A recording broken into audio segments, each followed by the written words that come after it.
The water demon. अगर कोई आपसे किसी नदी या तालाब के किनारे थोड़ी सी शराब या एक बीड़ी मांग ले तो आप क्या करेंगे? शायद आप उसे एक घूंट या एक बीड़ी दे देंगे, पर अगर वही मांगने वाला आपको अपने साथ पानी में ले जाकर डुबाकर आपकी जान ले ले तो? मोहन बिहार के गया जिले के एक छोटे से गांव में रहता था और एक दिन बाद उसका जन्मदिन था। वो 18 साल का होने वाला था।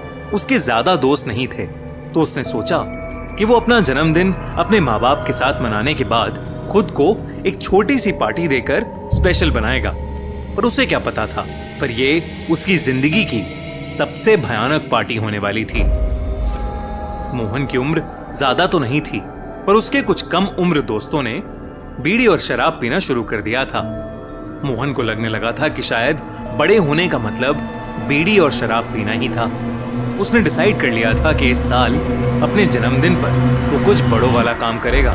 मोहन ने प्लान बनाया था कि वो स्कूल से आएगा, मम्मी पापा के साथ खाना खाएगा और सबके सोने के बाद अपने पापा की अलमारी से बीड़ी निकाल लेगा और एक प्लास्टिक की बोतल में उनकी थोड़ी सी विस्की डालकर अपने बर्थडे को सेलिब्रेट करेगा। बहुत दिमाग लगाने के बाद मोहन को आइडिया आया कि वो अपनी पार्टी किसी ऐसी जगह करेगा जहां उसे कोई नहीं देख सकता था, और गांव के पास वाले तालाब से बेहतर जगह हो ही नहीं सकती थी। उस तालाब के पास रात के समय कोई नहीं जाता था, लेकिन उस गांव के लोग कहते थे कि 10 साल पहले एक लड़के की उसी तालाब में पनडुब्बा के हाथों मौत हुई थी। पनडुब्बा के बारे में मोहन ने कई चीजें सुनी थी।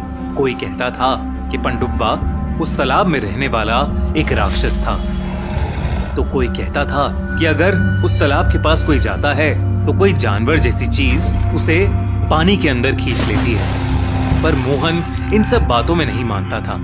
उसे लगता था कि ये बस बच्चों को डराने के लिए बनाई हुई कहानियां थीं। फाइनली मोहन का जन्मदिन आ गया और वो अपने प्लान के मुताबिक पहली बार इतनी रात में घर से बाहर निकलकर उस तालाब के पास जा रहा था। रास्ते में एकदम अंधेरा और गहरी शांति थी।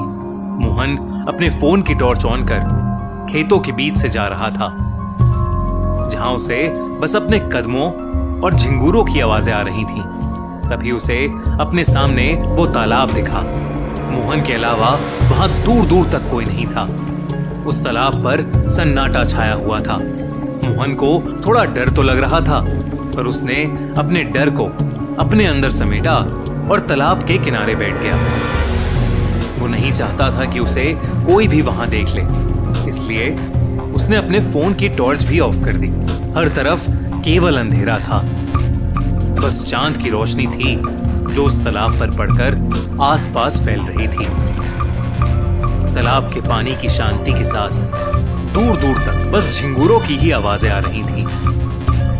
मोहन ने बड़े ही आराम से प्लास्टिक की बोतल खोली और विस्की का पहला घूंट लिया, और तभी उस तालाब की शांति में एक हलचल हुई।